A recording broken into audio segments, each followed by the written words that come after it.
Welcome to the T-Force LCS Rundown. Not even seasons here. We are in the summer split. Week 1, Super Week. What better way to start off the summer split than with a Super Week? Crazy stuff.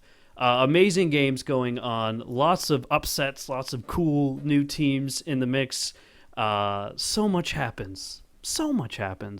But you know what doesn't happen? Change here in the LCS Rundown. This is Montgonorm, your host, joined this week by Optimist Tom. That's me, fresh off my stuttering loss at a Magic tournament and back into something I'm good at. Greg, a Incredible Mushroom. Hello. And Mitch, a Cereal Box. Fresh off my really just stomping at the hands of Optimist Tom in fantasy.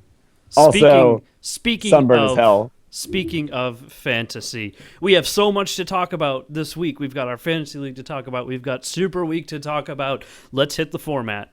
This is how we're going to handle this Super Week. Each one of us has chosen a team to discuss. We will discuss the 4 games from those teams, talk about large meta stuff, take a look at next week, and to get us started, we're going to blitz through the news, and then we're going to touch upon our fantasy league, and then we're going to go right into the discussion. So, we are the T-Force LCS Rundown, a part of the T-Force Network. You can see us live Sunday nights, 9 p.m. Eastern in Twitch, and that is twitch.tv/T-Force Podcast. We are tweeting at T-Force Podcast. We are all as individuals tweeting.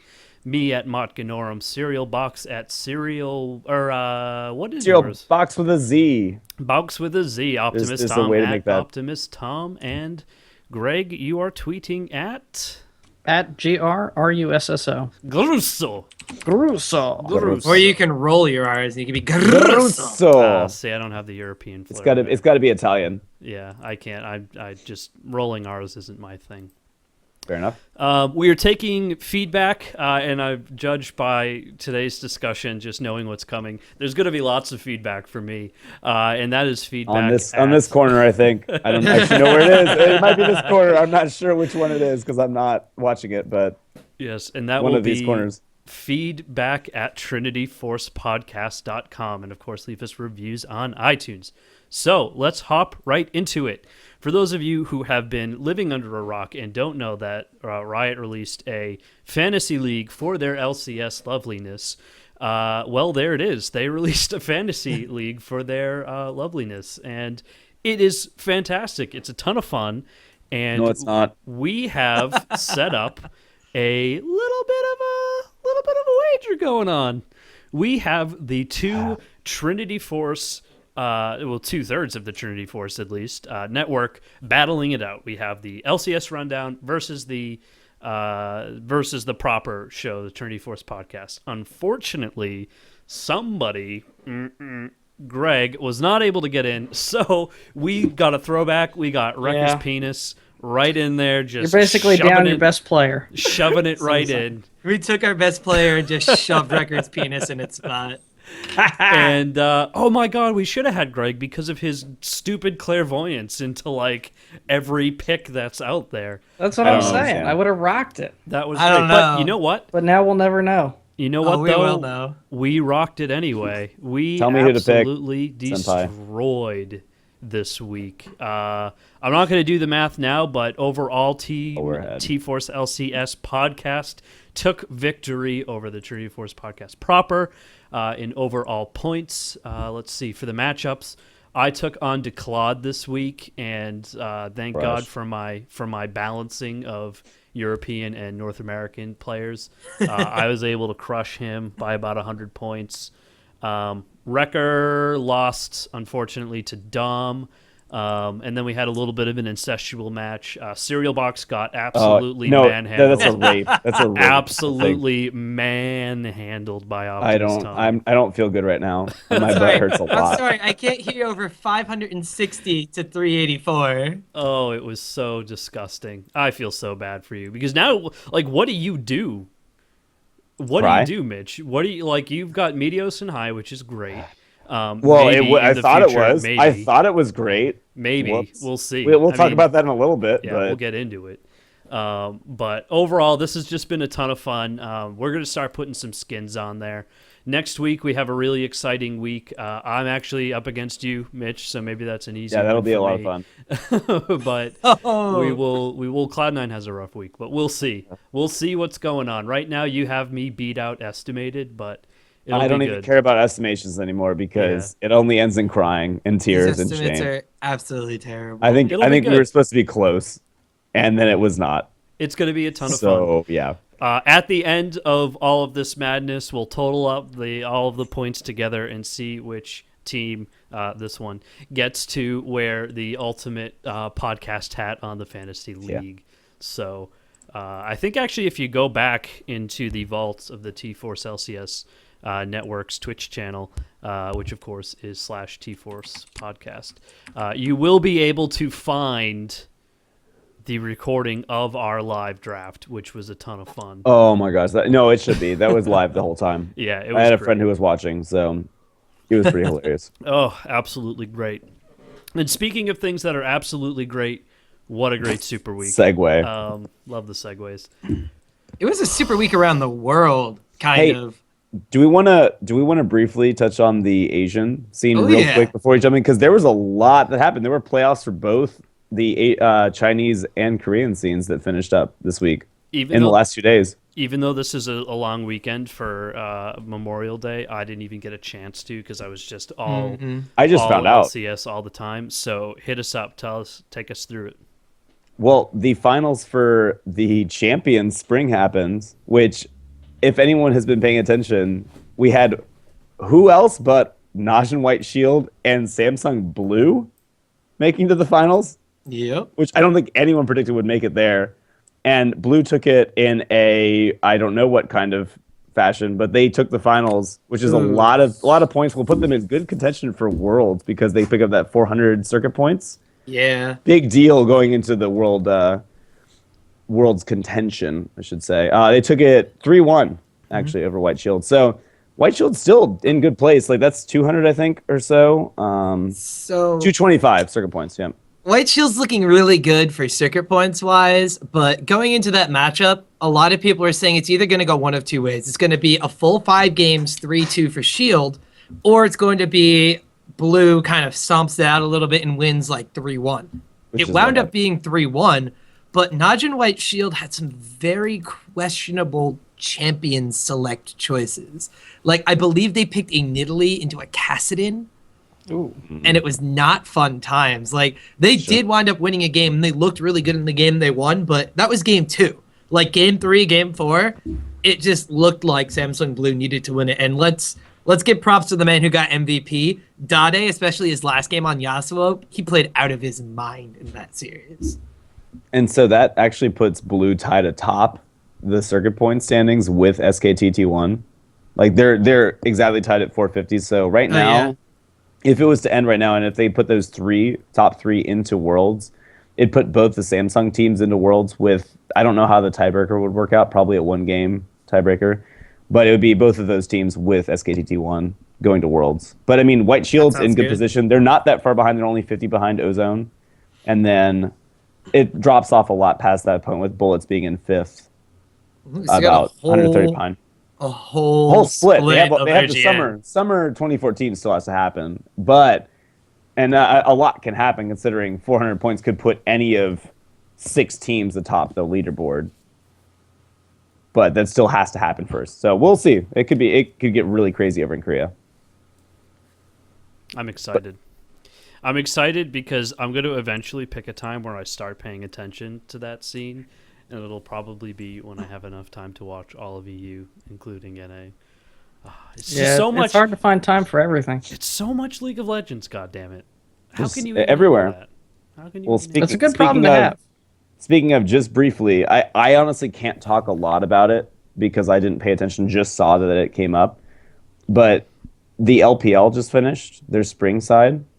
OMG didn't win. OMG was the one who was in position to. They made All-Stars because of the position they were in, but lost in the semis to Invictus, who lost in the finals to Edward Gaming, the kind of super team that was made, I believe.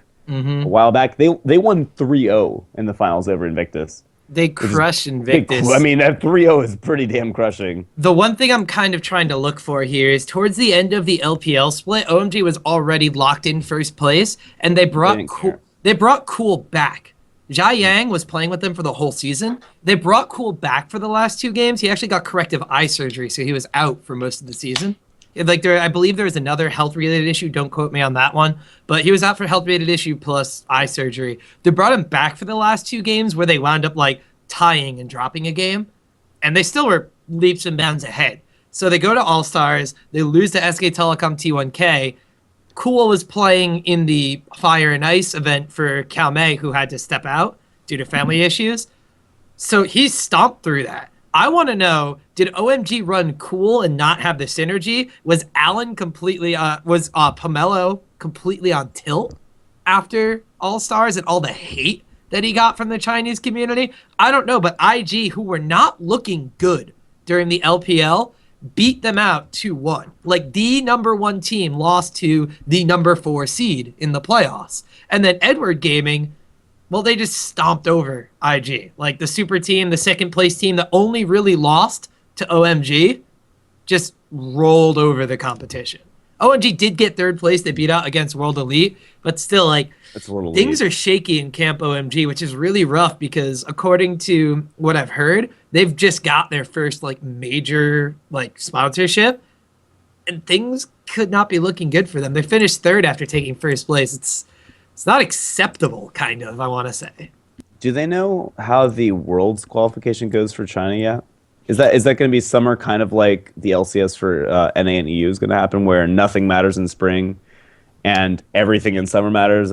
No, I believe it's more similar to Korea because I haven't seen the points thing. I haven't seen that at all. Last season, it was the people who won the previous playoffs played in the qualifier for Worlds. Okay, I saw that for GPL. I thought that was Garena did that. Garena has to do it differently because they have to do it for each individual Southeast Asian region. Okay. So there's the Southeast Asian region and then the Taiwan, Hong Kong, Macau qualifier. And Taiwan's competition is fierce. That's TPS, TPA, Hong Kong Attitude, and AHQ, all in that region. And then the Southeast Asia qualifiers like Manila Eagles, Saigon Jokers, Singapore Sentinels. Yay. Yeah. All right. So, I mean, that should cover the Asian scene pretty well for the week, considering a lot of stuff happened there. And we can I think there's something happened in North America and Europe. I don't know what it was, but I think I'm not sure. Did they play games? Did they play some pro games? I heard rumblings. I heard that we wound up playing a support Victor game. That's what happened this week. Yeah. Dude, your support Victor was on point, man. That was so much fun. I'm playing with Tom, and I'm like, I think it was top lane or something. All of a sudden, they keep hearing, "Oh, 10 gold! Oh, 10 gold! Oh, Lord!" You sound like Bane. Oh, 10 gold! That's awful. Awful interpretation. You merely adopted the support role. I merely adopted the spell save. All right. Well, enough shenanigans. Let's hop into Super Week. It's Super Week. It's pitchy. Why not? We'll make all the pitches. God, this was so many games to watch. It's not even fair. Like how many were there? There were 32. How many? 32. I got 30 Fusion. fucking 2 games, and Mitch is he heard that and he's just like, I'm leaving. 32 games, get out And of the here. worst part about 32 games was I wanted to watch almost all of them. There were very few games where I was like, not really too interested in that one. Yeah. Well, here's the format to recap. So we've each picked a team that we want to focus in on, and we're going to hit it. So let's start with Optimus Tom. I'm going to guess it's a European pick. It's definitely a European pick. I was going to talk about Millennium, but I'm going to let Cereal Box cover that one. I hyped up Super Hot Crew coming in to the split. Mm-hmm. Last week, everybody heard my Super Hot Crew hype train whistle, the choo-choo. Nobody really believed me about it. So I guess I got to fuel the Super Hype Crew a little bit. I believed you because I picked Mr. Alls for my 80 carry from Super Hot Crew. And He got almost 100 points. He got 92 points. So as a brief rundown for their games, they went 2-2 for the week. They were beaten in their first game by Millennium. Mm-hmm. They were able to topple Alliance, which is a great feat in their game 2. They were able to beat Rock Hat the next time, and then they fell to SK Gaming. So that's a hefty week for them. That's top teams that they squared up against. And it's funny that I'm calling Millennium a top team, which we'll get into. But take it away, Tom. What do you got? Well, so Super Hot Crew came into this one, and to be completely honest, a lot of people probably weren't expecting much of them. And when they faced off against Millennium, it was a clash of the bottom 2 teams from last split. Super Hot Crew came in with the momentum of 3-0ing Cloud9 Eclipse without Ko in the promotion tournament, which is pretty much a bye. Millennium comes in after grinding out 7 hours of games against Ninjas in Pajamas to take a 3-2 victory and barely get themselves back into the LCS. So going into this with Super Hot Crew, pretty clear favorites. And this is the first game for Millennium. So nobody knew Millennium was going to explode out the gate like this. Super Hot Crew comes in, they pick a fairly standard composition. One thing, however, that kind of stands out is Impaler locks in Lee Sin. Now, Impaler, you know him for his Vi, you know him for Elise, Kha'Zix, Pantheon. He's not a real big Lee Sin player. They put Selfie on Twisted Fate, and they kind of left him to fend for himself against Kerp Ziggs, and this is before everybody realized that Kerp was a god for this week. So Selfie on Twisted Fate he couldn't do anything. First gank of the game from Cottonex, blows his Ghost. Second gank of the game, blows his Flash. Third gank of the game, all coming right back around to mid lane. They pick up a kill on him. Impaler was off to the side. I believe he missed the skill shot on Lee Sin. He wasn't able to come in and help Selfie. It was the story of the game right there. The Twisted Fate pickup did not get rolling quick enough to make things happen on the map.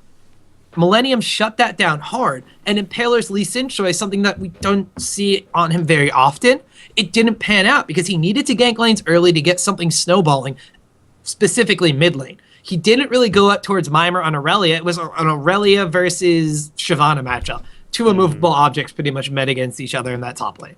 So there was no real motion up there, so he kept trying to force ganks on bottom lane. And without the pressure from Twisted Fate, without anything going on, a Twitch Thresh lane was fairly safe, even against Leona, Lucian, and Lee Sin kind of trying to brute force his way into the bottom, and it let Evelynn and Ziggs go wild. And when you have a 7-death Twisted Fate who really isn't teleporting around the map and making use of his motion with a Lee Sin jungle pickup, you're going to have a bad time.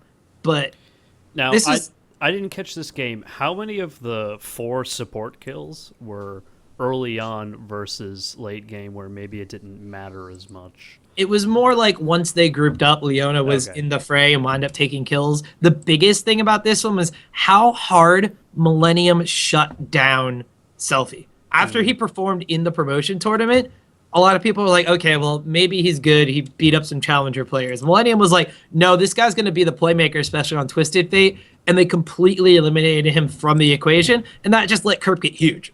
Yeah, 11-3. That says it all right there. It's brutal. And if you don't let Twisted Fate be an impact, like, what's the point in picking him? Like, you need him to do well in a mid lane situation where he can impact other lanes. And if he doesn't do it, what's the point? Yeah.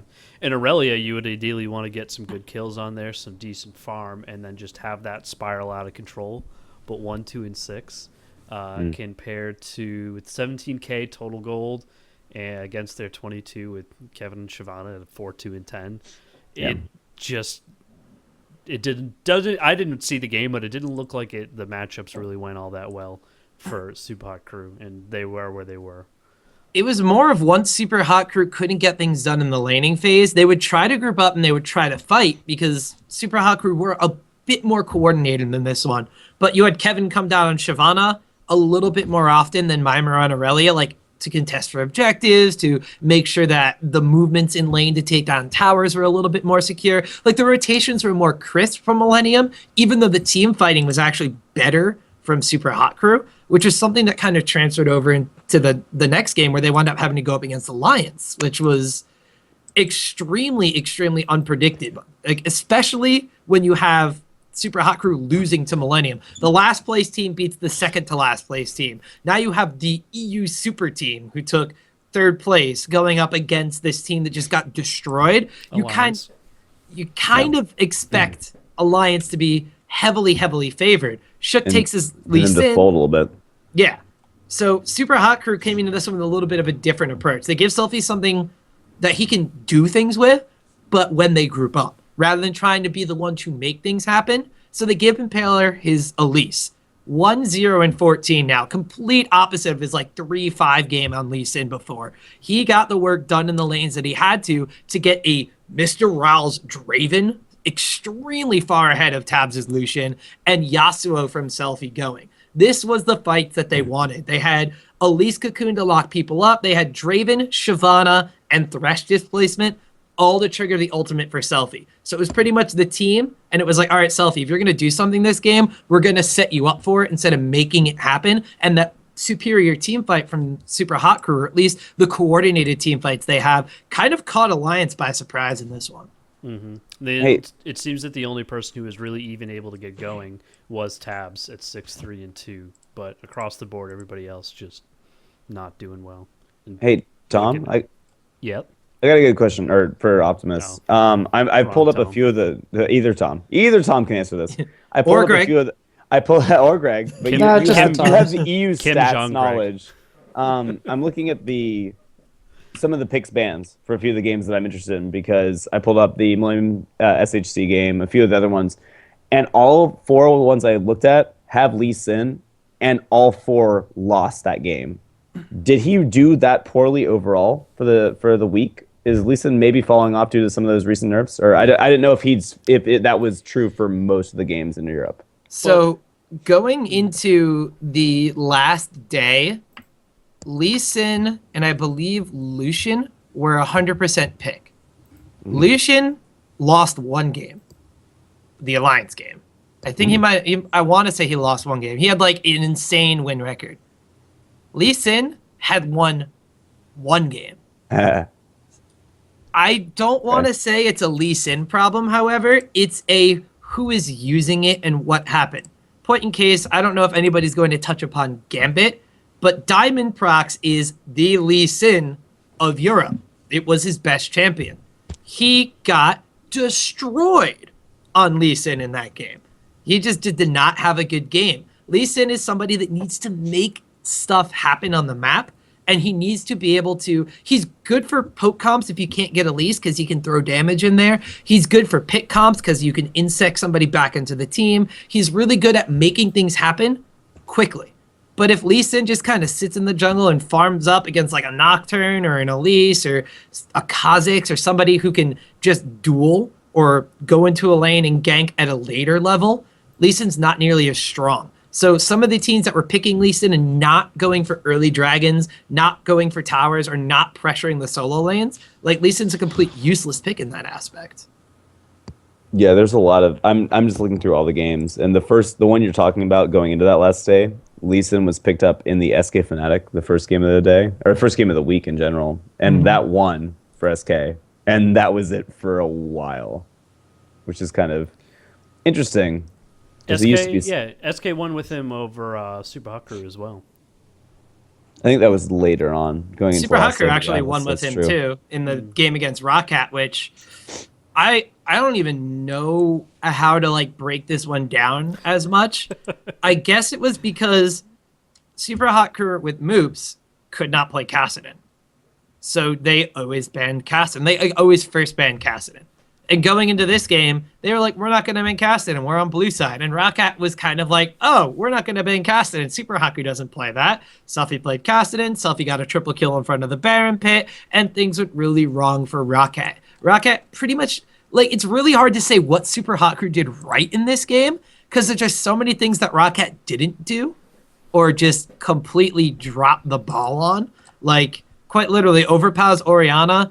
His shockwaves are kind of unimpressive. Yankos has been struggling this entire Super Week, so he's kind of a different story. Super Hawker just kind of played their game and played it well. Like this is the game where Impaler's Lee Sin kind of was like, maybe the first game was like a warm-up. Maybe he was getting used to the Lee Sin. Like I said, he doesn't play it all too often, or at least he didn't last split. This is the one where they got Selfies casted in a relatively safe lane to farm. This is where Ral's didn't die in the laning phase, didn't die at all in the game. And once they got to like that mid-game point where it's time to group up and their team fights are good, they just destroyed Roccat, who normally is the team who does that. Okay. And wrapping off the week, what happened with SK? I mean, was SK just SK? Or? Oh my god, this 3-1. Like, this game was heart-wrenching. Yeah, This game was the game that like the super hype crew train choo-choo was going to like get completely started with. So this game starts off with SK in the early game is a terrible team. If Svenskeren doesn't do everything for them in like the first 10 minutes of the game, they fall behind. We saw that against Fnatic, and then they came back in the middle of the game when Fnatic derps around and Soaz thinks he's winning the game and he's losing the game, or something goes on with those guys. I don't know. But SK comes back in the mid game and wins mid to late game. That's what they do. Most of their games are over 30 minutes long. They're kind of like an NIP that knows how to win games instead of just try to siege a base. So Super Hot Crew start off extremely well in this one. I believe there's a fight where they wind up taking like an inhibitor, and then SK kind of starts fighting back a little bit, and the game starts to even out, even though Super Hot Crew continues to have a marginal gold lead. The game really boils down to a poor fight by Super Hot Crew towards like the mid lane jungle area. Like I believe it started as a push for the mid inhibitor and kind of kited backwards into mid lane / like the red buff jungle on the red side of the map. SK was red and Super Hot Crew was blue. And SK won the fight, but it was like a drawn out fight. So Elise was up and Shyvana was up for Super Hot Crew. So while they're trying to stall for Selfie's Kale to get back alive, Shyvana goes into the Baron pit while the enemy team is doing Baron. They peel off of Baron, they kill the Shyvana, they go back to Baron. So Super Hot Crew's call is the only thing we can really do is hope for an Elise smite steal. So Impaler goes in, tries to smite steal the Baron. Baron does not get smite stolen by Super Hot Crew, and Elise crumbles underneath the pressure in the Baron pit. So now you have Ral's is back alive, Thresh is back alive, and Kale is back alive. So you're like, okay, we lost this Baron. We're not going to lose on a push because we have enough wave clear to defend. Problem is, Selfie is by his blue buff going into Baron pit. So he charges in the Baron pit against the 3 members of SK that are there and tries to kill them. And he gets annihilated. And because of that play, SK group is 5 on the respawn, push into the base against 2 of Super Hot Crew, and proceed to win the game, despite Ral's being 8-2-4 on Lucian, and Selfie still being 3-3-8 on Kale. Selfie was so demoralized after that game that I gotta warn fantasy owners, and I gotta kind of raise the white flag on my Super Hot Crew hype train here. Selfie did not look good after he knew he threw that game. And Selfie is a player that we've seen. Twisted Fate game. He got camped. He needed to make things happen, and it didn't work. Super Hot Crew lost. This game, he throws at the Baron pit he didn't know what he was doing out there. He just kind of went out there thinking he could maybe do something and pick one off and stop the force instead of going back and defending and playing for the longer game and seeing ahead. He doesn't know the flow of the game. And Super Hot Crew as a team, when we saw them group up for team fights and play team fight comps where he was on Yasuo, it worked phenomenally for them. So they need to direct their younger players into this is what you have to do. If you get Super Hot Crew into a point where you kind of isolate their solo lanes or you get them in a place where they can't team fight, they fall apart. So while they are looking really good, it's kind of in a point, it's almost like a Gambit situation where if you caught out Gambit's lanes, they kind of died. If you caught Diamond out, they kind of died. But if you fought them near Dragon, you were dead instead.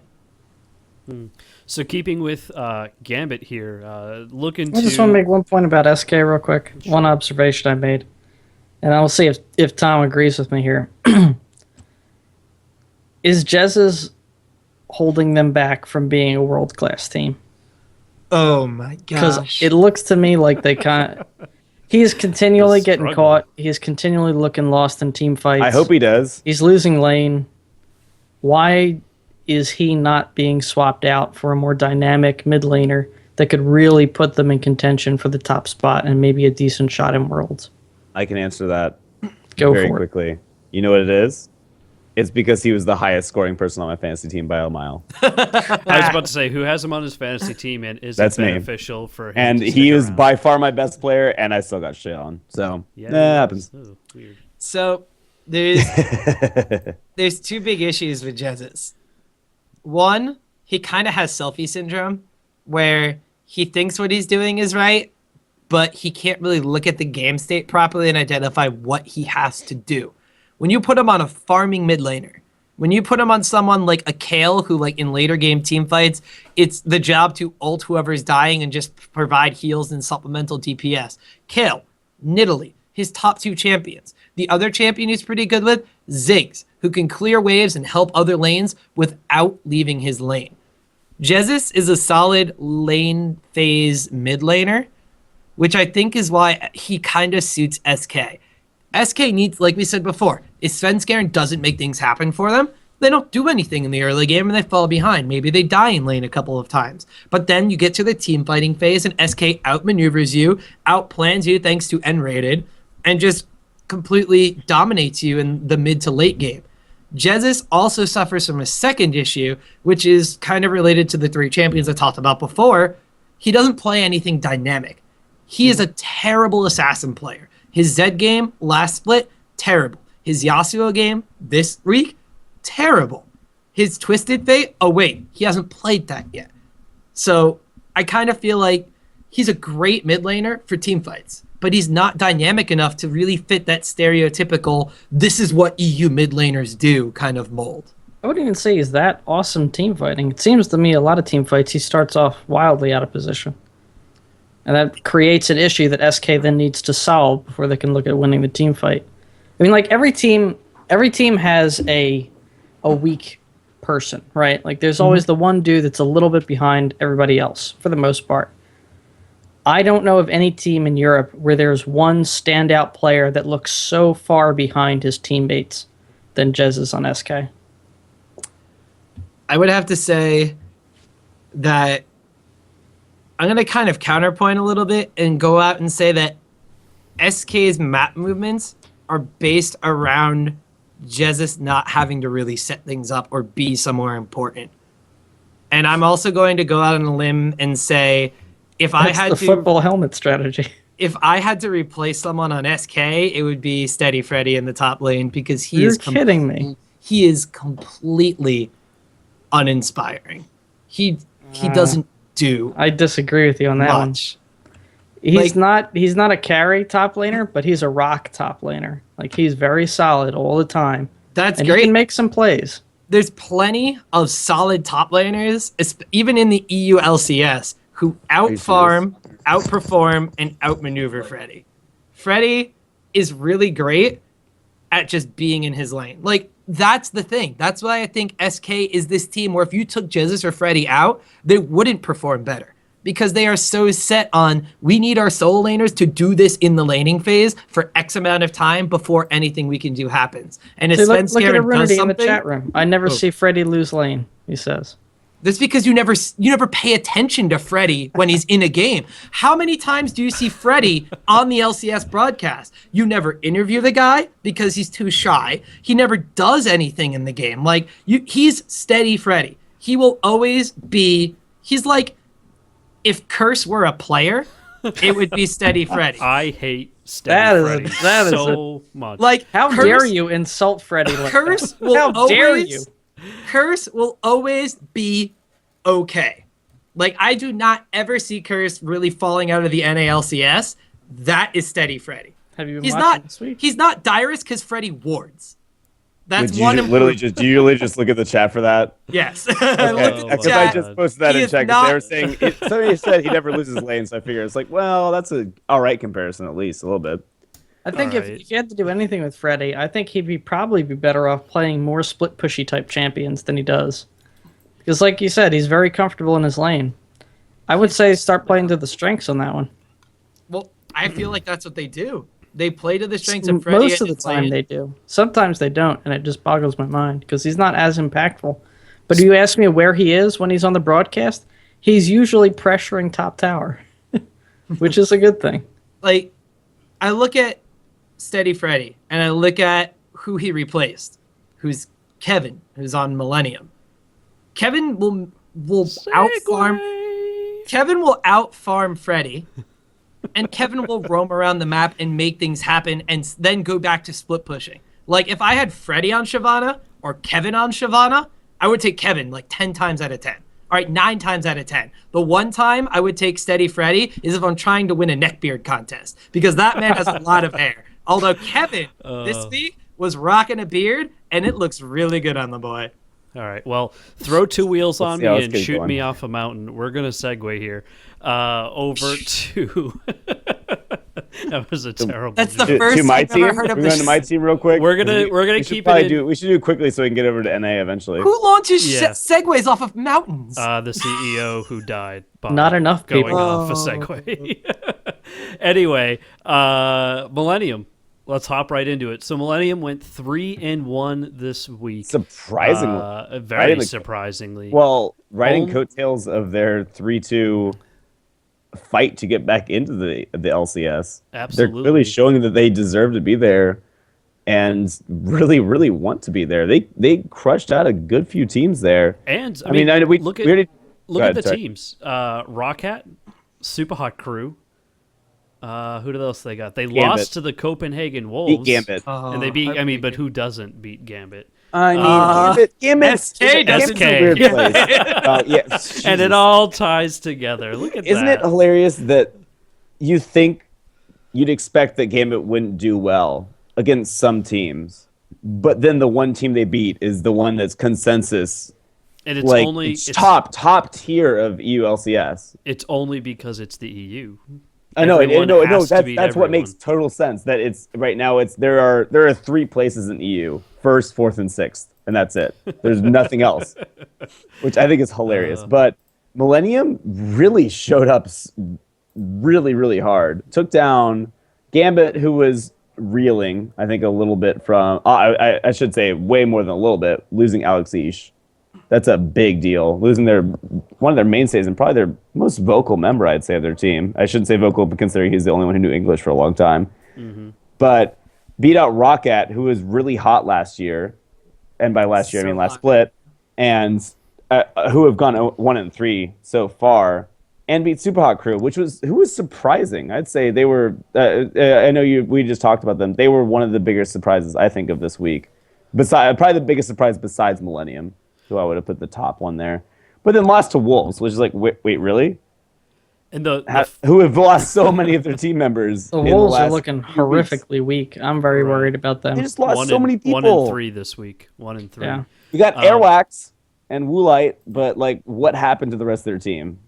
Got picked up. That was previous. You guys already talked about it. I wasn't there for that podcast. I want to say briefly before we get back to Millennium, highlight for the Copenhagen Wolves. I highlights feel like on your shoulder. Yeah, highlights on my shoulder, like a little poro on my Poros. shoulder. I guess his name is Highlight now. But downgrade in the jungle for the Wolves. Overall, upgrade in the AD carry position. I'm going to go out and say it. I think they're a lot more of a team fight focused team now. And it might not show right now, but it definitely showed against Millennium. Because that's how they beat them. They're AD carry. Like, Woolite, I want to say, I don't have the game pulled up right now. I want to say Woolite at most times of the game was 50 CS on Crayon because of their lane swapping and because of their grouping. Even in Crayon played like pre-broken hand Crayon this week. Wow. Woolite was 462 CS in that game against Millennium. That's crazy. I feel like that's a high number. Is that just me? I mean, it's a good That's number. Did you almost get that's four almost as many points in, points. as 2 kills. It's almost as many Oh, many God. points It started- as I beat Cereal Box by in fantasy this week. Well, I was trying not to get depressed too much this weekend, but whoops! Now I'm just gonna go drink myself into a stupor. You were gonna do Thanks, that anyway. Tom. the interesting Oh, thing, I mean, this hell house I'm in right now. I'm in Savannah, Georgia. We're at a beach weekend. I'm amazed they haven't come up rampaging here because they know what's going on, and they just ate all the pizza I ordered and got none of. So they're actually just texting me saying, "Should we get more?" Yes, the answer. But is yeah, yes. no, that's what we're working on. But continue. Sorry, go ahead, Matt. No, you're making the point about Millennium. Well, the funny Was thing. I? Yeah, I was about to, but the funny thing is the fans this week completely called Millennium wrong every single game. They picked Super Hot Crew to win. They didn't. They picked who's the second team there? They picked where's the other one? They picked Rockcat to win. Millennium won.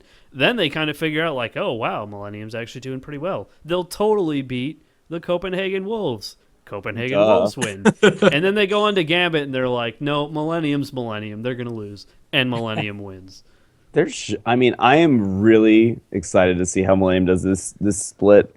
Not just because I picked up Cotton X and I say I picked him up. That was during our lag out period where I didn't have a choice and got picked Cotton X. Sometimes you get Cotton X, sometimes you get Robert X. Lee. Yeah, well, he did okay, but also you got I just saw what Kevin did and how much he shit on Seraph essentially in terms of fantasy points, and you know what? I'm not happy about it. So maybe that'll work out for me. Maybe that'll be really, really beneficial in the long run. Let's talk about Kevin for a second here. So Kevin was, besides fantasy related, a sleeper top lane pick. I feel like he's consistently underrated. I'm going to go out on a limb and say that. Whereas most people will agree with what the thoughts are like on the podcast or in the Twitch chat where Freddie is a consistent top laner.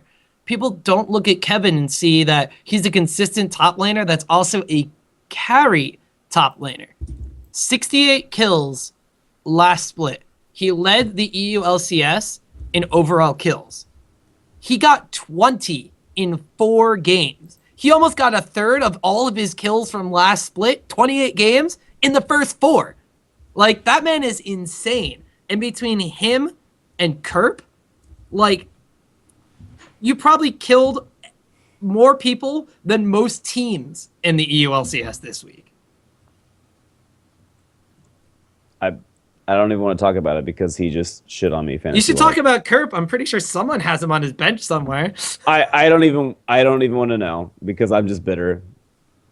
But Kerp, I'm just bitter in general. Fantasy and me are not good friends right now. That's fine. No, he did amazing. Talk about Kerp.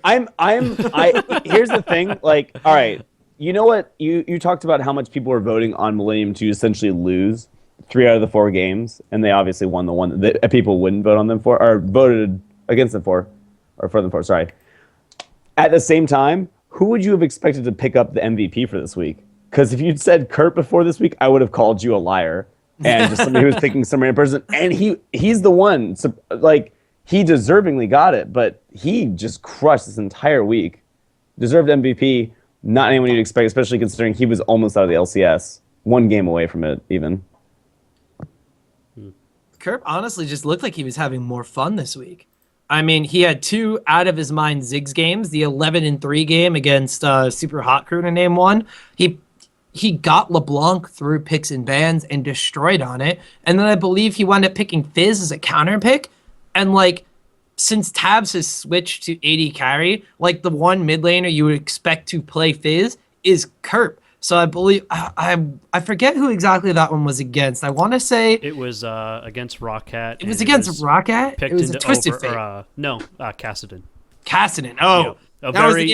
A very underwhelming 2-2-1 overpow Kassadin. Those are the 2 matchups that I feel like Kerp is always going to lock Fizz in is versus Kassadin and versus Twisted Fate. Because Twisted Fate wants to get to 6 and make things happen, and Fizz will just kill him in lane. And Kassadin wants to get things done, and then Fizz will kill him in lane. So, like, that was insane. Like, Kerp's Fizz, I'm glad he got a chance to pick it back up and play it. It was fantastic. Kim, overall, like he got his Ziggs twice, which is, like, his steady, most played, most consistent character from last split that he just went wild on. And they accidentally forgot to ban LeBlanc against him 1 game, and well, they paid for it. It was like 9-2 or 9-1 in that game too. It was insane. Yeah. So we're running very short on time, and we haven't even hit NA yet. And Mitch is talking to friends. So you've lost. You have failed to represent. No, I'm not. I'm Millennium. not talking to anybody. I'm talking to the winds. You have failed to represent Millennium. Well, Millennium Tom, is that a- would imply that he has friends. So I think Millennium it's unlikely. has- Yeah, that's just total bullshit. Millennium has a tough week ahead of them. They've got Alliance coming up, and they've got Fnatic. On the other side of our discussion for this week, Super Hot Crew has Copenhagen Wolves and Gambit Gaming to go up against. So if you have fantasy players in Super Hot Crew, now's Right. the week to play them. So it's it's gonna be a tough week for Millennium. This is going to be what I think will be the deciding factor for Millennium. Are they going to be a good team that is going to contend and can beat top teams? Or are they going to be mediocre, maybe fall towards the middle or bottom? A middle shot to be in contention for those third or fourth place spots in EU for me would be a huge improvement on Millennium. Obviously, going from the bottom even up to the mid is a great improvement. And Super Hot Crew basically has the same to look at them, but I don't think until we see them play a few more rounds of really intense teams going up against Alliance, going up against SK, I can't say the same for Fnatic because I have fucking Soaz as my top laner, and that sucks. I do want to have one parting thought before we get to NA and kind of I transition. had a really good segue, so now that you've ruined it, go for it. Rush. That's okay. We could go back to the segue. We could No, pick it don't. up. We get No, back it's to the gone. top No, of the it's gone. mountain, It's and then gone. Just take it away, Tom. the one team we really want to kind of look at is Rockhat, because Rockhat looked like rock shit this week. Like Really?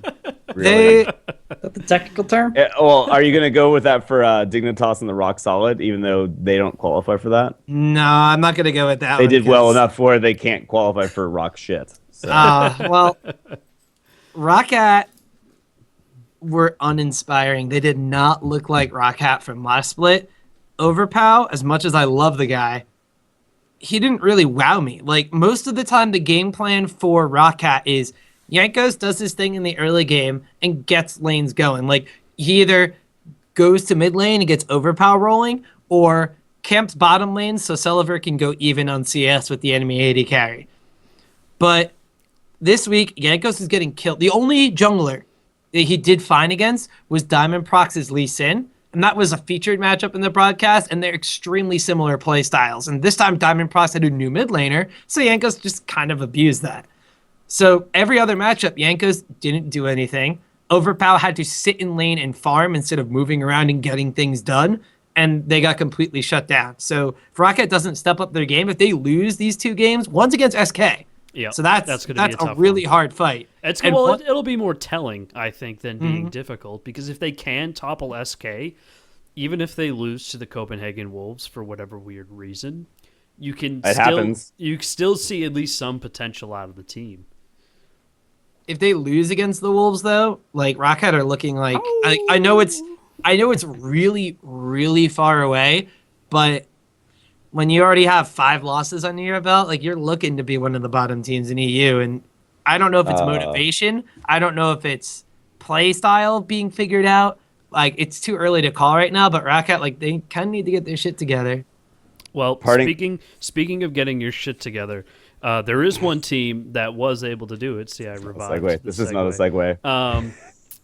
Greg, why don't you take it away with Let's forcefully segue this Mercifully one real for the hard. audience, With- I'm not going to be as long-winded as our other hosts. Dignitas. Digna fucking toss. Rock, Yeah, that's the the other story. rock-related team. Dig really from came the out one of the Oh. gate here. I'm sorry, before Or, you get going, it seems like we have some fair weather in here. TSM. Dignitos. Oh, don't worry. Oh, no, I no, have he's- got pages upon pages upon pages about Guys, TSM. just so you know, there will be a separate podcast going on later tonight that none of us will be involved in except for Mott, because he'll just be talking about TSM for a long time. Oh no, you guys are sticking around for that. I'm going to be really Oh, concise. I'm not. I'm certainly not. Greg, So go in the ahead. interest of staying on time. Dignitas. Dignitas. Did surprisingly well. They really came out of the gate strong. Now, I expected them to do really well with the pickup of Zion, Spartan, and Shifter. I They did did. not expect them to beat Cloud9. I did not expect them to go 3-1. They're looking amazing. I think out of all of the teams in North America, they've adapted the quickest to the roster swaps. And on top of the fact that their roster swaps have some of the strongest potential to improve the team, I think they're pretty much, if they're not a lock for second place, they're going to be extremely competitive for it. Well, there you made the point right there, is that they have adapted to their roster changes. For Well, the thing whatever. with NA is like almost everybody's had a pretty significant roster change. Well, right, but see, right now for me, NA this week, not telling whatsoever. You have the number one team XCG. looking like garbage. C9. C9's just not ready. They're sluggish. They're slow. They're careful. You have Careful as they 3-man dive Robert X. Lee for a triple kill. On Robert X. Lee. okay. Name any other great You gotta plays. specify that like one. there wasn't that many great plays done by C9, and you know what? Dignitas did look great, and they did beat Cloud9, and that's a huge motivation boost. And you listen to their post-game interviews, and you see a pumped Dignitas. You see Dignitas who's fucking ready to be number one, number two. Will they get there? Time will tell. But they're a team that's ready for that.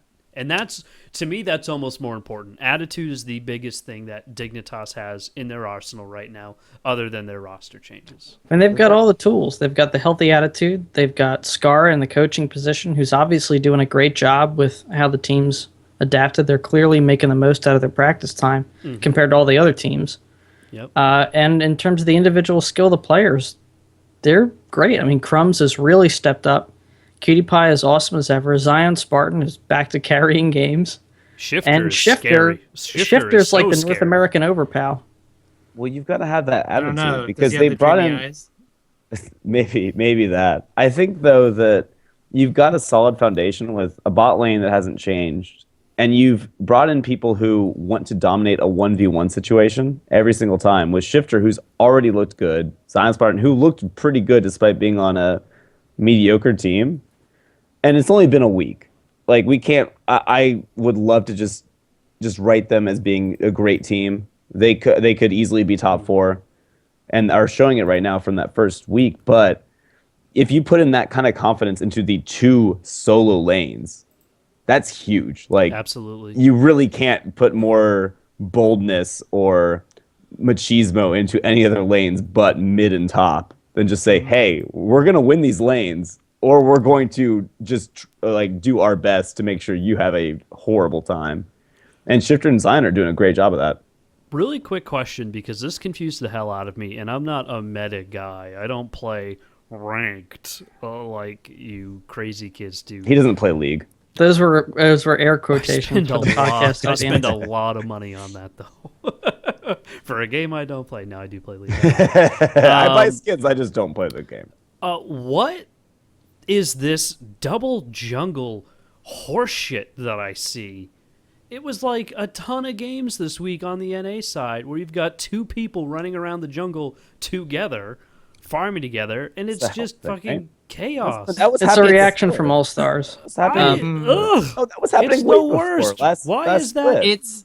It's a reaction to the fact that the 4v0 tower swap situation no longer exists in the fact that the outer towers fall quickly, but the lanes are still swapped up in a very similar pattern where you wind up having like the jungler, the top laner, the AD carry, and the support start on the same side of the map. So you have a lane swap situation. So when there's a 2v1 situation, it allows champions that aren't as good at farming under tower in a 1v2 situation to still be picked up into compositions that will work come dragon fights, or when the team wants to group up post lane phase, or can split push later in the game. And it gets them to like level 3 or 4 without having to take all the harassment, the tower dives, the Najin Black Sword do dive mentality into their face because they're all alone in top lane. And it means the jungler can go around and get all of his buffs and not have to sacrifice his jungle to the enemy jungler because he's too busy defending the top lane like he did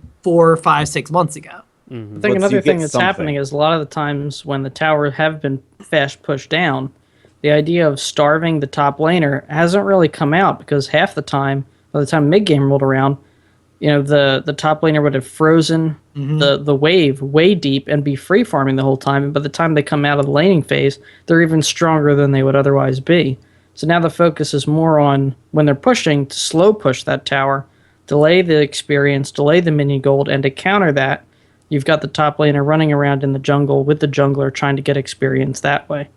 You gotta get something, because if you're just sitting under that turret and either getting dived easily, because if there's 4 people there and you survive, like I don't know, Robert actually may have done, maybe you were talking about, like there's no point. You're not gonna get anything. You're not gonna get CS. You're just gonna get chunked and have to back and get absolutely nothing. And so being able to split a little bit of that helps a lot.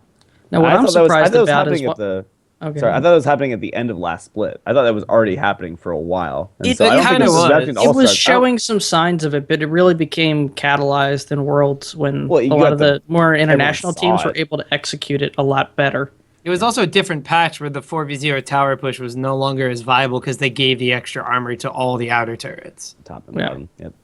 So I think the the bottom. next evolution of that possibly, and I'm really surprised it hasn't happened yet, but maybe it will by the end of the split if the meta stays the same, is instead of having the 2 jungle guys running around farming, you'll start to see more ganking pressure from that. Sort of a go back to the early double jungle roaming with like an Alistar type situation running in there for early ganks to get the mid laner running. So here's an adaptation to that. Complexity, or old Complexity Black in the Challenger scene, had a play that they used to run where, because they were the ones that kind of are a little bit credited to doing the 4v0 tower push. One of the plays that they had was, because the mid lane is such a focal point of that strategy, like you need to win your mid lane matchup or at least go even. Otherwise, you lose out in that 4v0 tower push situation because you just have a weaker team overall after you group up or when you need to go into an extended laning phase of frozen lanes after that. The adaptation was the support would not go and leash the first buff. It was just the top laner and the jungler would go in and take the first buff. The AD carry would be in the bottom lane, slow pushing, slowly farming away, just last hitting like normal. And the support, normally like a Morgana or a Karma, would at level 1 pop up in mid lane and harass the crap out of the enemy mid laner. The enemy mid laner would have to fall back, and he could not recall, because if he did, he lost everything in mid lane. He lost level 2, he lost the experience, he lost the gold, and there was no coming back from a 4v0 after that. I've long been an advocate of putting the support in the mid lane.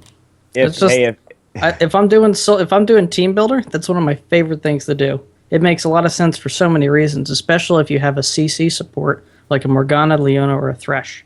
Mm-hmm. Hey, if Chira and Pwn are listening to this, now you know why I did that when I played Karma, jungle, and then mid.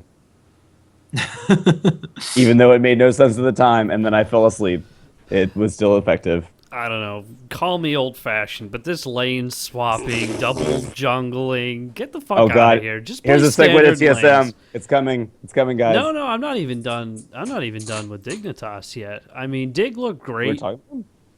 We are. Dignitas. No, I mean, we're getting there. Right. Dignitas looked great all the way up until their last game against Curse, which obviously frustrates me. But I think this shows to me a major problem in what Dignitas could run into, and that is the energy. I mean, their play against Curse is just pitiful. There were so many mistakes. Cop goes 7-0-4. You just... it was just embarrassing. I had a burp coming, and I was trying to find a word to describe how, like, because not only was it Dignitas, a team that I want to love again, not doing too well, but it was also against Curse, the team I despise the most. Well, Curse had to win one. Their only win. No, they only win didn't have to win one. EG didn't win one. So well, that's why because does they're Curse EG. have to win one? All right, Why can't so Curse be the EG of NA? Like, one thing I saw with the Curse versus Dignitas game was Dignitas locked in Mundo, they locked in Elise, and they locked in Nidalee. That normally speaks of some sort of poke or siege composition. Their AD carry that they picked was Twitch, which speaks of either duelist or team fight, and one of the worst AD carries in the game at sieging a tower. Sure, he pops up, he gets an attack speed bonus, but he's so close. And he's so exposed at that point. And he just doesn't have the range of Caitlyn, the ability to consistently take it down like a Jinx. He doesn't have like even the wave clear that a Misfortune would have to push an enemy team off of it. So you have not only that, but your Twitch, your Nidalee, and your Mundo, you want to scale. Like Nidalee wants to start poking things with a poke comp around the 18, 17 minute mark. That's when you start sieging down the first towers. Mundo wants to get like his first tanky item and then be a terror on Mundo. Twitch wants to scale into the game where he has multiple items and can line people up into a team fight and take them down with one rat-a-tat-tat. I think they overestimated the power of their comp. They picked up a couple early kills against Curse, and then they had that weird dragon into tower, into base race situation where Curse just had more damage. Curse takes a Nexus tower, Dignitas doesn't, and the game falls apart from there because Curse took what they had, got further ahead, and Dignitas basically said, we're going to forego scaling and we're going to try to fight you before we're ready. We're going to fight you with this half poke, half team fight, not fully scaled composition, and they lost. That's ironic because having problems with their team comp is usually where Curse was running into issues this week. Eh. Yeah. But I don't know. But speaking of evil geniuses, real quickly, someone's shitting on them in chat. I have to defend my bros. No, Yep. keep going. Well, they're about to change, right? They came within a hair's breadth of beating a lot of top teams today. Very, very close games, all of them.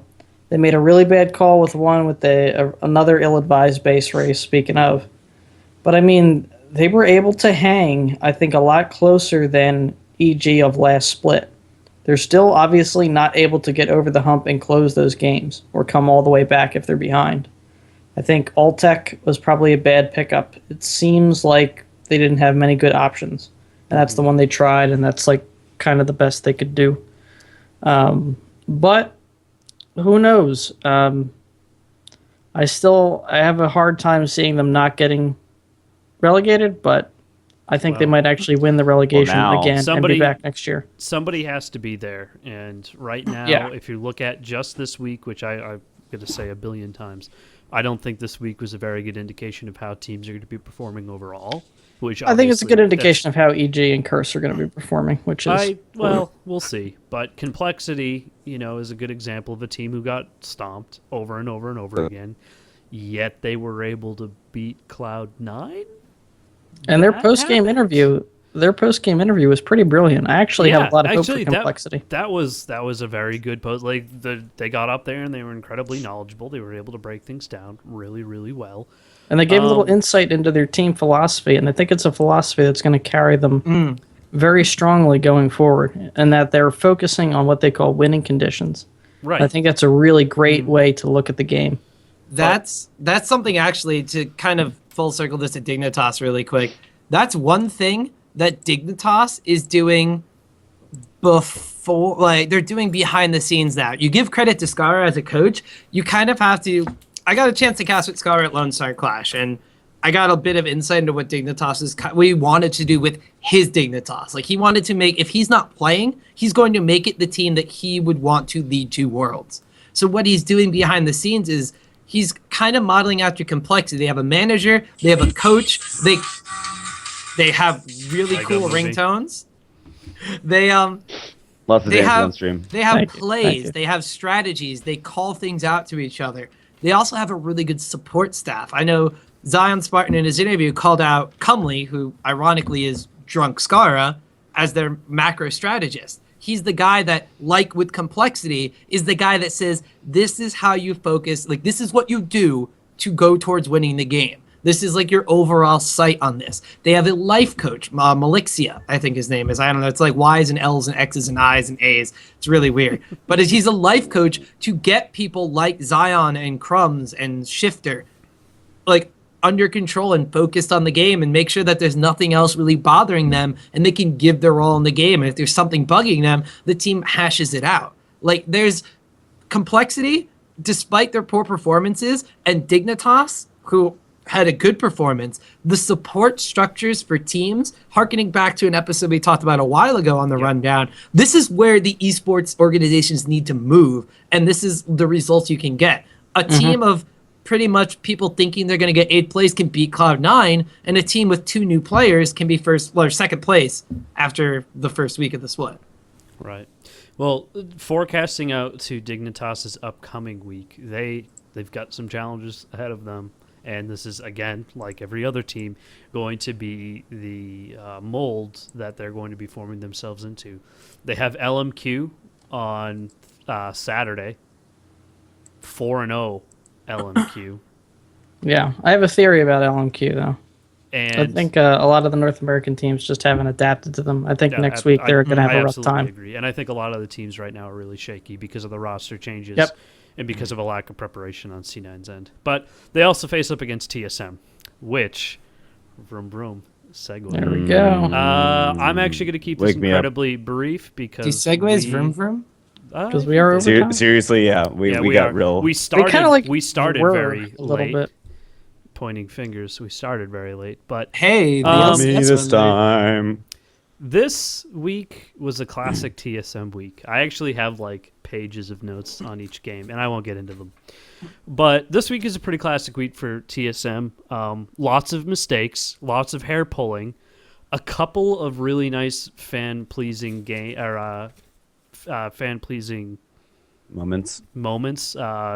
E.g., Baron Pit, where they're all hiding behind the wall of the Baron Pit, and then they pop out all of a sudden out of fucking nowhere and just start cutting people down like crazy. They had a shitty follow-up afterwards, but that's besides the point.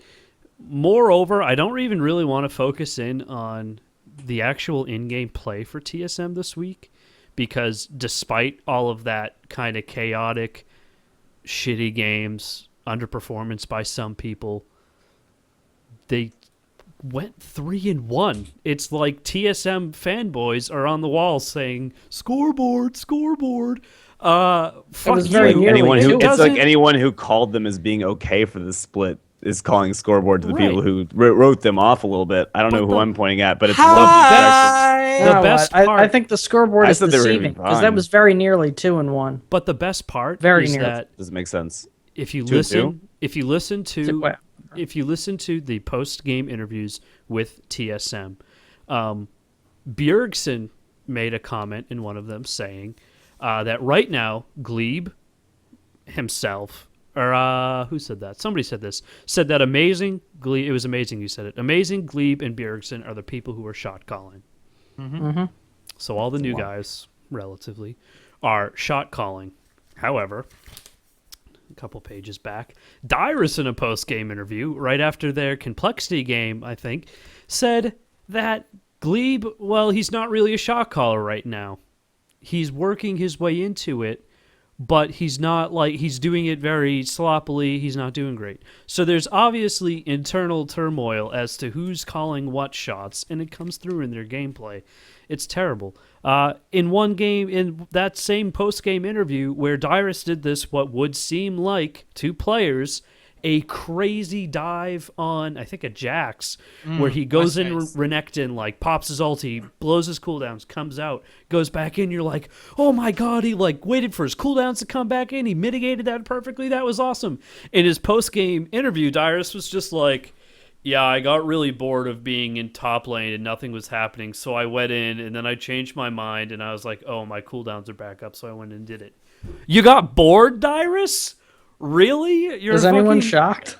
You're an LCS player getting paid tons of money, you never fucking ward your lane, and you're getting bored up in the top just mindlessly farming. And He's the most This blasé had nothing to do player with in the being bored. entire league. And has been Getting for paid a much as long much time. Or I mean, it's funny because in a lot of the games that I watched, it was pretty much amazing having to protect Bjergsen because of, and I love Amazing. Amazing is a great addition to the team. But Amazing for most of those games was a walking ward for Dyrus. He kept pressure in between mid and top lane so that Dyrus didn't get ganked and shut down, and Bjergsen didn't get pushed far behind because, as in the spring split, when Bjergsen falls behind, they lose. Some of Bjergsen's games, he went just stupid points. He got me a ton. And the funny thing is I have on my fantasy team Bjergsen and Amazing, and they did fantastic for me. I think I racked up 90 points apiece from them. 90 points from Amazing and 102 points from Bjergsen, because they were able to do well, and they were able to carry TSM, and despite many of their mistakes, be able to push it off. I don't know. I mean, you listen to the way that TSM talks about themselves, saying, we're going to do today. This was their comment. It was Bjergsen's comments at the end of the game, at the end of the week rather. Today, we're a 4th to 5th place team. By the end, we're top 2. To me, that says we realize we suck right now. We have things to work on. But it also says once we do get hot and we get on our streak, there's still somebody out there that we can't beat. I mean, it shows some boldness, considering, I mean, a lot of people were writing them off, and a lot of people writing them off. A lot of people writing them well, off. they were writing them There's off a lot. because of their. I mean, you said this before, Mott. You said based on their personality, based on their mentality, they were going to say, "Oh, we're too good," and saying something like that that's very humble and very kind of putting them down to earth is really, I think, inspiring. I honestly don't want to see TSM do super great. I'd love to see somebody else jump up there, which might happen with Dignitas, CLG, anybody. But that's interesting and different than that whole mentality you talked about for a while. That's great. I will make a bold prediction, because that came from Bjergsen. Yeah, Yep.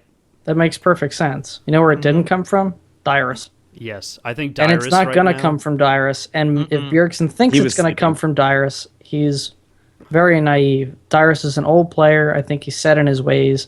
I think he couldn't give a shit. I think as long as he is on their team, they're never going to be number 1 in North America for the foreseeable future. I'm gonna bounce off of that with a theory for the podcast here. My theory is the worst players on TSM are their oldest players, and their Yes. newest players are their best players. Yes. It seems to be true for a lot of teams. They're all just. I don't know if younging up. I just thought there's not a good phrase for that. I think it was glaring for TSM, especially in the game against Curse, with the amount of times Wild Turtle was walking by Pink Ward's stealth with Amazing clearing them out, Yep. saying, ping, ping, ping, there's a Pink Ward here, and he would just die because he walked past a Pink Ward by himself. And I don't think their staff, with Odd One as the coach and Reggie as like... I don't think Odd One is a coach. Odd One, like, I don't Yeah. know the inner workings of TSM, judging by the He's- interviews that he's they've been- had. He's been too listed. laid back. He's been listed too many times, but I just don't think... He's the been Odd- listed by the casters. I have not heard a Oh, single true. member of TSM say, Odd One helped us with this. Odd One Right. And is I in a don't coaching think- position to save face. He's a streamer. And there's nothing against that. I just don't think Odd One is going to be a Skara. He's not going to be one of those coaches. No. He's a saint. And- He's a Saint Vicious. And exactly. And I just But we're popular. it bothers me so much because Less of I've an said it asshole. before. I really, really, really want to love TSM because I see the potential. I see Amazing. I see Bjergsen. I see how great they are. But I can't picture a TSM without Dyrus. I can't picture, I mean, at this point, a TSM without Wild Turtle. Could you picture him without Reggie? Because that happened too. I think that came, yeah.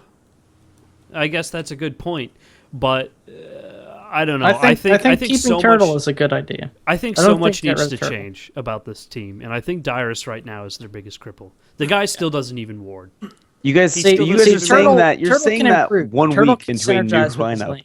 No, I know, and I'm fully supportive of Amazing. You want a and- new team then, like Yes. a fully new Of- team. Like exactly, it's I not do. TSM anymore. I do. It's a and that's brand. the point. That's the point that I was making. I think Amazing is going to do amazing. I think Bjergsen is great. I don't know about Glebe yet. Glebe, I really don't. Glebe was awesome. Like, let's put it this way: Turtle was. I love Turtle. I think he's one of the best top 2 AD carries, top 2 fantasy picks. I think Glebe made Turtle better this week. I think Turtle would have I'll continued agree. to be subpar, if not the worst player this week for TSM, had it not been for Glebe in his lane. I agree, because they got almost no jungle pressure from Amazing. Amazing had to spend all this time Yeah. up top, He had and to they be up did top. okay. And all of the really fails, if you want to call them that, from Wild Turtle was when they were roaming, and Wild Turtle would randomly get caught out. And, I mean, that's going to happen. I mean, Turtle's gonna need time to adjust to Glebe, but Glebe, Right. Glebe I needs have- to land some skill shots. 'cause- I have more faith holy shit. in Glebe and Wild Turtle getting their shit together than Dyrus knowing what to do Yeah. in certain situations. Like Oh, if, absolutely. if you look at the Cloud9 game with TSM, they like Dyrus was putting pressure on balls. And all the turned them blue. I laugh a little bit more because Wrecker reminds me a lot of Dyrus, just in their overall tone. But in Wrecker's penis, pressure on balls. Anyway, he put pressure on balls at all the Oh my wrong gosh. points. When he did Oh, have wards in his lane provided by Amazing, he didn't do shit. He just sat there. As soon as those wards went away, he put way too much pressure in. And then they spent that whole game sitting there really trying to shut down balls, and they did a great job of doing that. And then they're like, peace, balls, we're getting the fuck out of here. And balls is just like, okay, I'm just going to farm here and then be a terror. The worst part about that was not only did they gank, was it first blood on balls or one of the first kills of the game was in top lane on balls? Dyrus, Amazing and I almost said reckless. Amazing and whatever words go. but they put pressure on top lane. They gave Dyrus an advantage, and this is what teams did at All Stars to balls. They shut him down early, and they kept up pressure, and they made him a non-factor. Dyrus, like you said, with wards in his lane and an assist or a kill above balls with farm on his side, did not continue to press his farm advantage, and as Shyvana against Trundle did nothing but build armor first, and then he went chain vest first, if I recall, in that game, Yep. and then built some fire cape, and then went tank stat, and then after he let balls free farm, goes to group up, and you wonder how now the Trundle that was supposedly behind, the Shyvana who was up a kill, has 0-2 as her record, builds nothing but tank stats. Trundle gets into the fight and says, well, you gave me the lane back, I'm going to take your tank stats, and you effectively do nothing in this team comp now. Yep. I did not understand the choice of TSM to go for that build path.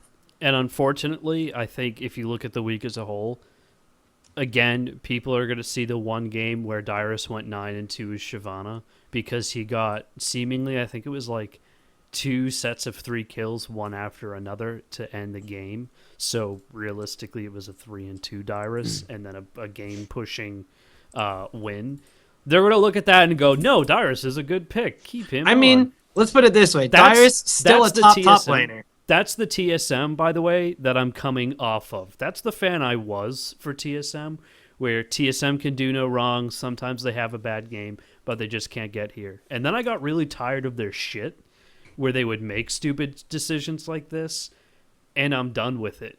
It's the classic relationship scenario where your boyfriend treats you like shit, and then one day you fucking wake up and you say, I'm done with this. You take your CDs and you go. And right now, I'm living the bachelor's life. I don't got a team I'm following. Who do I like? Am I gonna stick around with CLG? Can I go there? I hated them. I'm not bringing you. I'm not bringing you over there with me. Before this podcast, I was outside, and I had to say it was a bit of fair weather. Fair weather is one thing, and I'll give you that. But I'm not hopping on the Cloud9 train. I'm not hopping on the LMQ. I'm kind of on the LMQ train. Hop on the Dig train, man. Dig's looking good. Except for Kiwi Kid, and I think they're great, and they kind of need him to keep continuity in the bot lane. Kiwi Kid played Zyra. Zyra's supposed to die a lot. You know That's what, how you though? get assists. Kiwi I think- is the Jezzes of North America. I think Dignitas has the most fun out of any team. Kiwi Kid's always smiling. I'm a Cutie Pie has an awesome mentality about the game. Even when they lost, he got up and he was smiling. They played a cut right at the end of the week where I think it was I'm a Cutie Pie looked over at Kiwi Kid and went, yeah, he was doing that. I forget what song. They broke out into song, basically. The whole team was singing. I gotta look up that clip. My mind is shot. According to Scara, let's wrap it up Dignitas's pick and ban ritual was to try to guess what the champion said when you clicked on them. What? And they would make the voices and everything. Oh my god. Awesome. They're an All right, awesome let's take a team. look at the standings and the matches next week. Yeah, and we're gonna have to go through this pretty quickly. Let's just do like a few games. Let's not run through all of them. 'cause Well, there's yeah, more We to went do. on for I a say we each while. pick a Yeah. game. Apologize, listeners. Yeah, no, Apologies. this is fine. It's Super Week. What can you expect? If you're out Yeah. there and you're listening, Oh, of course. you're welcome for having such a long show. No, I'm just kidding. We love you. Feedback at TrinityForcePodcast.com. Plug. Well, we already went through EU, and we went through those picks based on the teams we talked about. So let's do the same in NA. We have all of the TSM games and all of the Dignitas games. TSM is going to be up against CLG day Ooh. 1 and Dignitas day 2. Ooh. It all comes together. Yep. I think there's a pretty good chance that TSM may lose to CLG unless they get their shit together.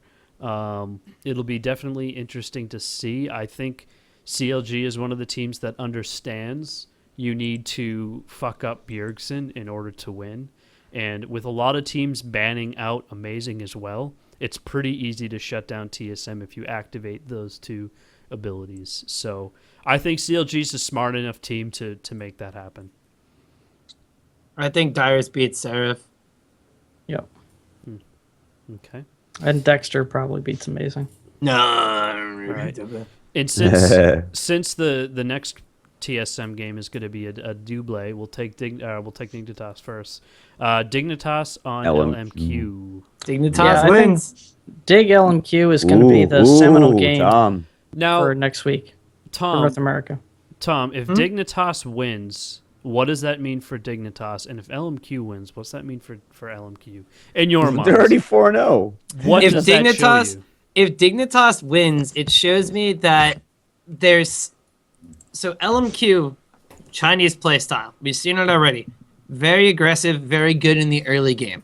A lot of LMQ games don't really go past the 30-something minute mark. And if they do, that's where challenger teams were able to beat them. When the game gets drawn out, when the rotations on the map become more about defending points or going for barons and not maybe like causing the team fight in your favor, less about kind of catching people and making people unawares, works out in favor of the team that is not LMQ. So if Dignitas wins this game, it shows that their focus on the overall what do we need to do to win this game is really starting to hit home with them. If LMQ loses that game, it means to LMQ that I need to find a new flex player because Xiaowei Zhao needs to score me fantasy points. Now for LMQ, it doesn't really mean everything. For LMQ, it'll be good, I think, because the worst thing that could happen to LMQ right now is they roll over teams in the early game for forever and then get to like playoffs or could even go to Worlds and then just get crushed in the group stage or something because they don't know how to play the long game. Like That you works. need to have longer games. I That disagree one with Tom more to there. I LMQ. think LMQ does have some stuff on the line for this one. If LMQ wins, to me, it means they're more than just the Chinese playstyle. If LMQ wins here, it means they might actually be the real deal. But I'm still betting on Dig to beat them. Okay. So let's take a look then at Dignitas versus TSM. My thoughts, very brief. I still don't think TSM's going to have their shit together. I give it a Dignitas. I want to give it to Dignitas. No I mean, argument. it's really gonna come down to the momentum of the matches before. Like if TSM wins or Dignitas loses, I think TSM is going to be favored and vice versa in this situation.